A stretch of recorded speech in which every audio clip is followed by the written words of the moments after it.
I am back in the state land, and I'm not alone today. I got one of my brothers,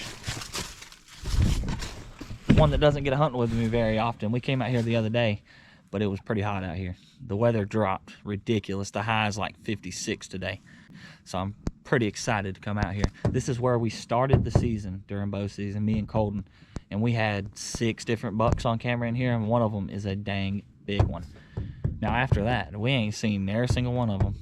And dang sure ain't seen that big one. He got spotted one time early bow season out here from somebody that I talked to. But we left because the pressure on these bucks was ridiculous. Man, during bow season, everybody was hunting in here. I don't know if they knew about that big one or if they was just hunting. There was a bunch of 6s and 4s and everything else in here. I'm really not sure how many of them are still alive, but we gonna go in here and check it out. There ain't nobody out here today. I'm sure they've been harassing them in here over the weekend, middle of the week. We got it all to ourselves, so we're gonna see if we can't get something done.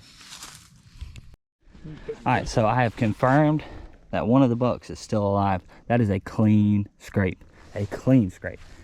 That's the first one I came to check too. That's a really good sign. We got a bunch more down the road. We'll see if they're blowed out too. All right, so this is where I'm setting John at.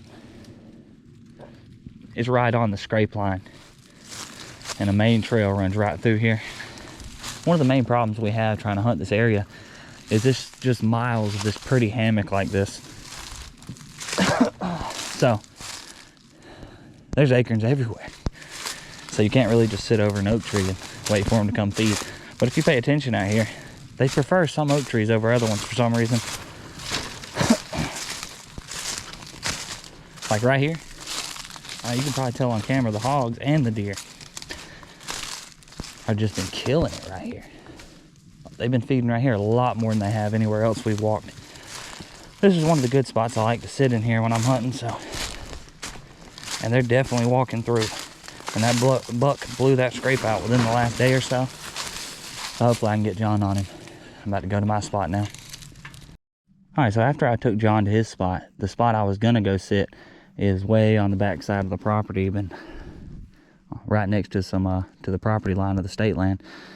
I didn't really feel like walking that far, so I actually took a risk and I turned and went in a direction I've never walked before.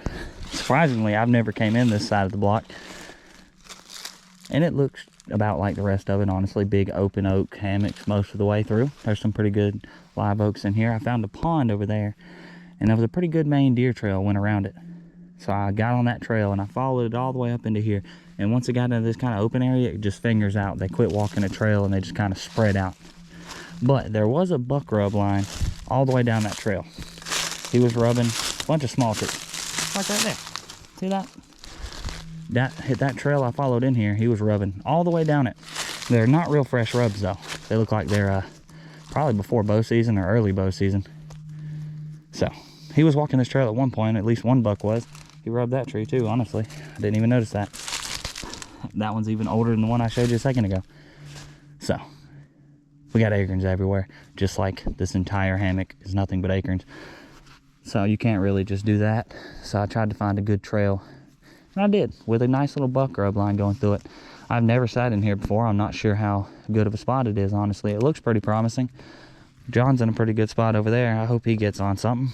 Maybe one of us will. We're gonna have to climb up and see.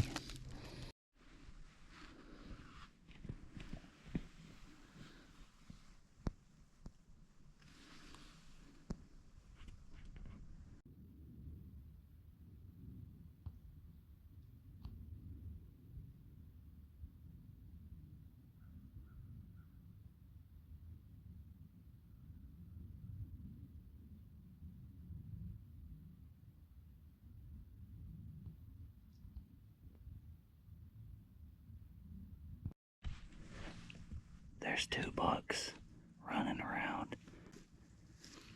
If one of them comes up here, they're kind of behind me a little bit. I can see them a long ways through the slough. They're behind me. I can see them through some gaps, just moving around. If they give me a shot, I'm gonna take it.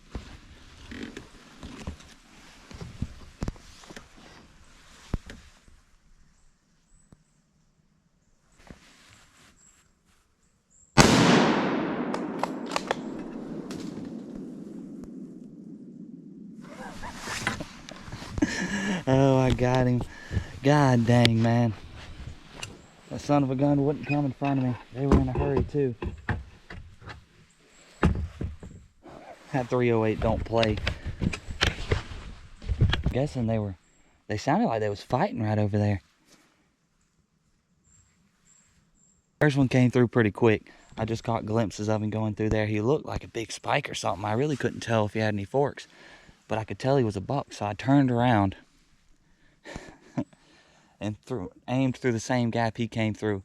And I seen a good, look like a 6-point. I couldn't really tell real good, but he hit that gap and I didn't let him go. I had to shoot him. That other one's already going out of sight the other direction, so.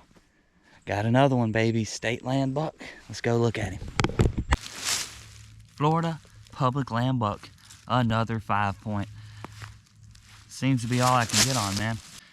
I couldn't turn the camera to him. He was straight behind the tree. I was propped on the tree I was climbed up in. And that first buck came through a gap pretty quick, and he got right on out of sight. And this one came chasing behind him. So I put my scope in the gap, the same gap that the other one went through. And when this one hit the gap, he stopped. So I went ahead and took him down. He ain't nothing crazy, man. That one in front of him looked about the same size. I couldn't even see a fork on it, though. It might have been a big spike or 3-point or something, but I got one. I hate not getting it on camera. I hate not getting the kill shot on camera, man, but it is what it is. Nice little Florida state land 5-point. Hope y'all like the video.